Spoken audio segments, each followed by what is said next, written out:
So I think the core thing that you propose is to implement a dual token model where Atom is the native staking token on the Cosmos Hub to secure the chain. And I think in the Atom 1 proposal, you also compared it to Bitcoin mining, where you have like the mining infrastructure of like one token, and then you have BTC as like the payment token in the network, but it's kind of like decoupled from each other, and also makes it more secure in that sense.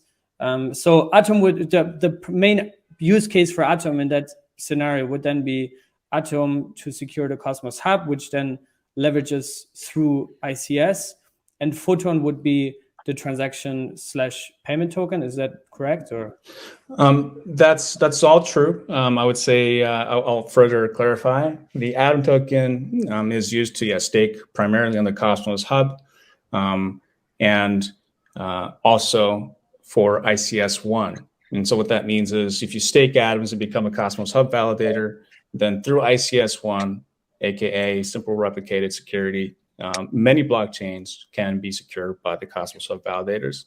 Transaction fees all earned by the Atom stakers.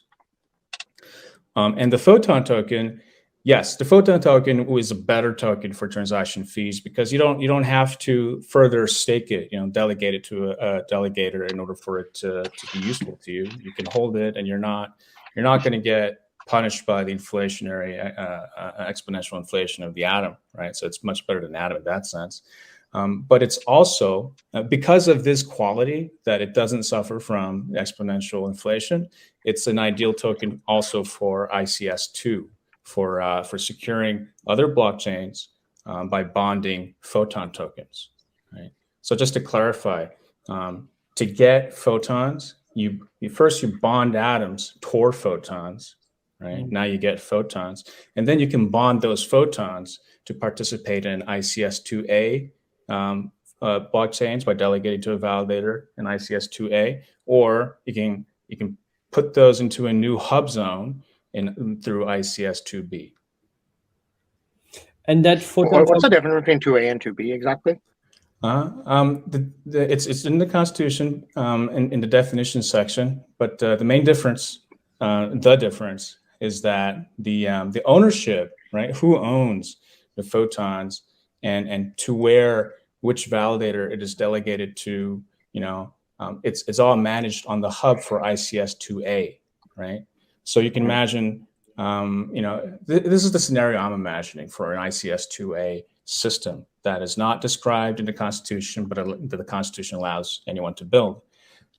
Imagine you create like this pool of validators. Like imagine not just the Cosmos Hub validators, but like 10,000 more validators that want to validate and participate in securing chains, right? So, okay, but they can't all be Cosmos Hub validators. What they can do instead is they can have photons bonded to them, right, on the Cosmos Hub. It's all registered on the Cosmos Hub.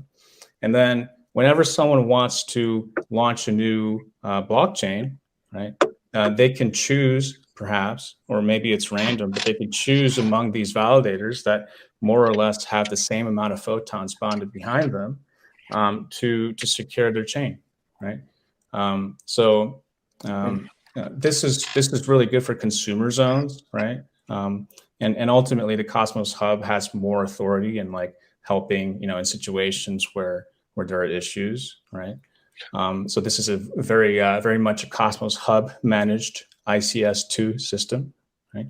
Versus ICS2B, you can bond photons onto a new hub or zone through ICS2B, but what you get is a staking token on the other side, right, on the other zone. And so you can create a new hub that is independent of the Cosmos Hub, that is backed by photons, but where you can, the photons in essence are kind of fungible on the other side, if you know what I mean, right? So it has its own staking token mechanics. It can have its own inflation, right? It can have its own treasury, and at any moment you could go back and get photons to get your photons back, and then get your atoms back. But that's optional, of course. It sounds like you're just. It sounds very similar to what ICS v2 and v3 are. So I mean, ICS. So the 2A seems very similar to what ICS v2 is, and then 2B seems very similar to what ICS v3 is. I guess the only difference here is it seems to add this like intermediary Photon token. Like, what's the issue with doing this? So I understand the why like you wouldn't want. I understand the point of like not using Atom for like payments and fees if you're trying to create this like ASIC payment coin separation. But like why the ICS is more like merge mining. You don't use Bitcoin. The idea of using Photon as the staking token for these ICS chains seems like the equivalent of doing proof of stake with Bitcoin. So Atom is the ASIC that generates photons, and then you stake with the photons. But like, why not just do something more like merge mining, which is reusing the Atom stake to also support these new ICS chains? Mm-hmm. Well, I think that's what ICS-1 is intended to solve, right? Maybe it's restricted in the sense that with ICS-1,